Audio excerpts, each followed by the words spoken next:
Disappointing, underwhelming, and downright dreadful. These are 3 words which definitely do not belong to this week's episode, because it was amazing. If you actually want to see something disappointing, watch this month's Nintendo Direct.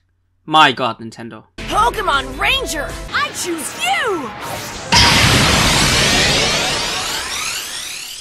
What's up my dear boys and girls, it's your Ranger Boy here and welcome to another review of the Pokemon Sun and Moon anime. Today we are going to tackle episode 42, Alola at Kanto, Brock and Misty. And from my tone alone you can clearly see that I absolutely love this episode. Oh my god. But before we will start with the usual review, some updates. First, my copyright strike will expire on Monday, which means that my Best of XY crack will be reinstated and also I can finally make some crack again. Oh god, I really missed them. Secondly, sorry for not making neither my fanfiction nor my review of episode 41, but I didn't have any time and also episode 41 was pretty hard to review in my format. But the fanfic will come soon. And third, oh shit, I totally forgot about the last point. Okay, if you have forgotten about your last point, then let me add something. Have you seen Misty in this episode? She is fine. Oh god, I knew this would come. I opened up a poll for all your viewers to vote. Misty or Lana, who would you smash, bros? Ha! Now that's what I call.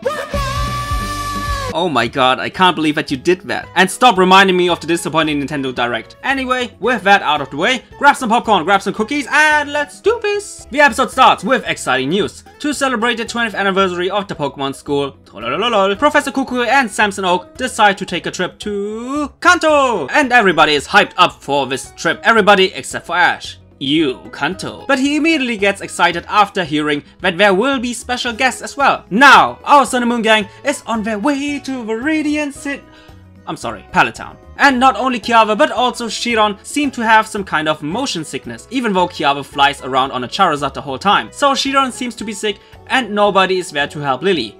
But then, he came.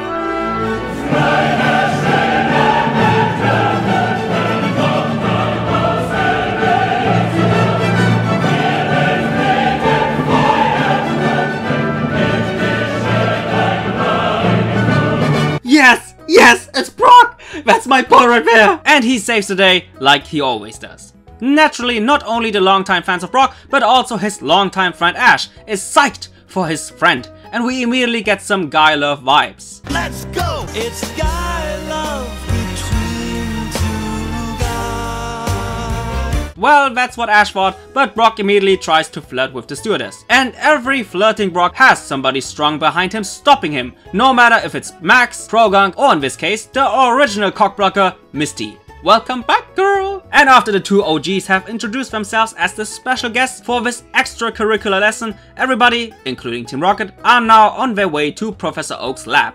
Arriving at today's location, I swear, I thought they would give each other a manly hug, but sadly they didn't. Of course, there can't be an episode with Professor Oak without Pokemon poetry, and he immediately recites one, and everybody is impressed. Kinda reminded me of Dawn. But now it's time for Brock and Misty to show the Alolan folks around their crib. And as expected, we are not only seeing a lot of Kanto Pokemon, but also some of Ash's Pokemon as well, starting with his Tauros, which he caught back then in the Safari Zone, which most of us haven't seen because that episode was blocked. And just like back then in episode 31, Ash got blasted off by Tauros.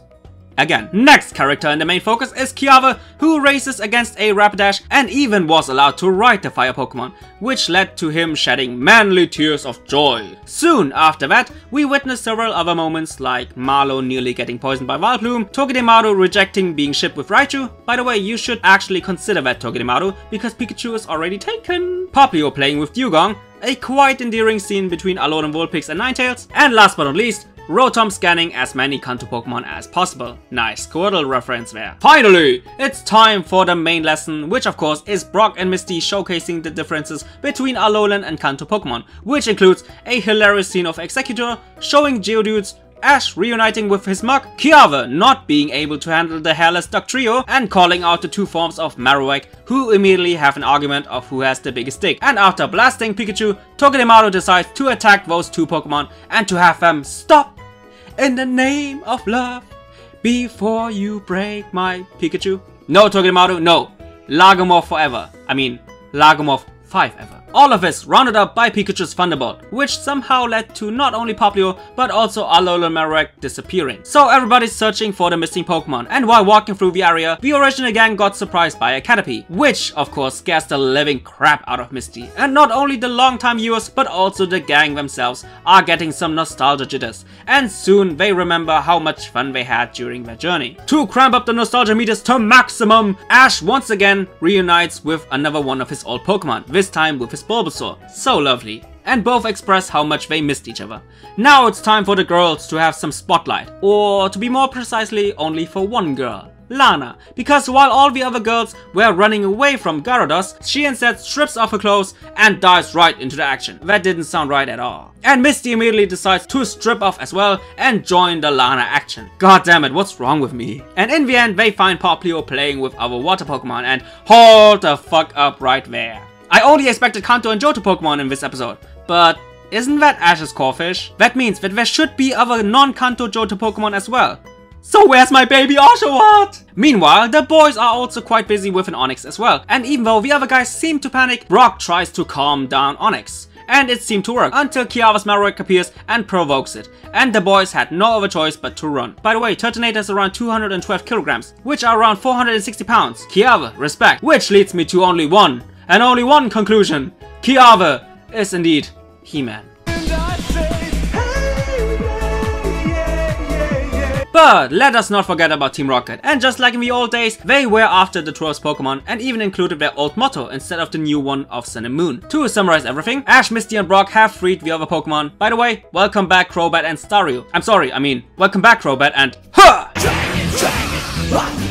Dragon, Ball, Robot got destroyed, and before Team Rocket was able to fight properly, Beware appears and jetpacks them back to Alola. To add the cherry on top of his nostalgia ice cream cup, to Marlo's pleasure and to the OG gang's displease, Jigglypuff appears, sings her song, everybody falls asleep, Jigglypuff doodles on them, they laugh at each other, barbecue, and the episode ends with a cliffhanger of the gang on their way to the Cerulean Gym. So that's the episode, and fuck, this review is so long. But I don't care because I enjoyed the fuck out of this episode. And with that being said, let's dive right into the ratings. What can I say about the story? The most obvious thing has to be said first. Welcome back, Misty and Brock. I loved how they have been attached into this episode and especially into the new style of Sun and Moon. I will go into detail in regards of that in my focus, but for now I will only say this. How they have been integrated into the episode was just awesome.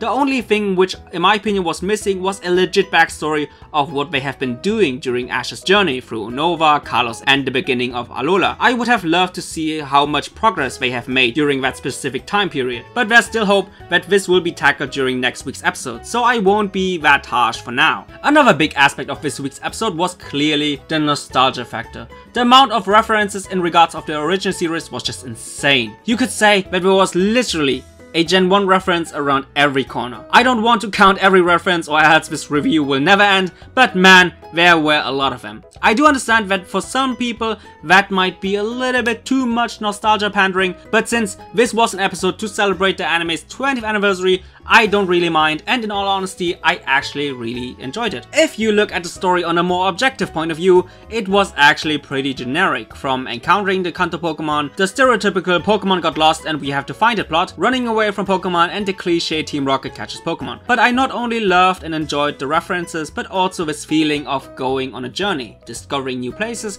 and new Pokemon, and being excited while also bonding with various Pokemon. This is what I really missed, and I hope that in the future we will get more of this in Sun and Moon, because let's be honest here, especially when it comes to the journey and the new environment aspect, Sun and Moon really had a slow start. But this episode was really promising and I can't wait for more. 9 out of 10. And to be honest, it really hurts to take off a point in this fantastic episode, and at the beginning I didn't really want to cut off any points, but the critique in me just wasn't convinced enough to overlook the generic plot of the second half of the episode, even with all the nostalgia. What can I say about the focus? The title is called Alola at Kanto, Brock and Misty, and it's perfect. The first half indicates that there will be a lot of interactions between the two different regions, and there was, for example, in the beginning the Alolan crew connecting with the Kanto Pokemon, followed up by the comparisons between the Kanto Pokemon and their Alolan counterparts. The second half of the title indicates that Brock and Misty will also play a major role in this episode as well. And again, perfect. And especially in the second half where they had their time to shine.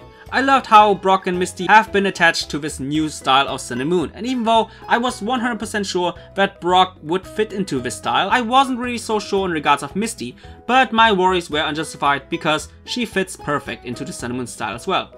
10 out of 10. Last but not least, animation. I actually was surprised because even though there were a lot of references, there wasn't anything which was mind-blowingly epic animated. But I'm sure they saved up all the animation highlights for next week's battle. But I want to point out some of my favorite moments. First, the race between Kiava and Rapidash, and I really liked how they animated them cruising through the landscape. Then the little moment between Chiron and Ninetales, also really nice, and for some odd reason, and no, it's not because of what you think, the Lana and Misty swimsuit moment was also animated quite fluently. But what I also realized is that they used some old animation techniques as well, of course cramped up with Sun and Moon style. For example, both Misty and Brock's running animation, the animation of the gang dodging the rocks, and of course this all-star animation during the Ash, Misty and Brock teamwork scene, in which they used stock background footage during the battle scene, which back then was an old method to save time, and they used that from Gen 1 till Gen 5, and then X, Y and Sun and Moon came and replaced those stock footage backgrounds with actual animation. And in my opinion, by using those stock footage backgrounds, that's the animator's way of paying tribute to the original series as well. But I will give the animation a 8 out of 10. So this episode scores a 9 out of 10 with the recommendation, watch it, it was epic. Also, Brock and Misty. Enough said. With that being said, I really hope you enjoyed this review, and just like always, see you guys in the comment section down below. Bye guys!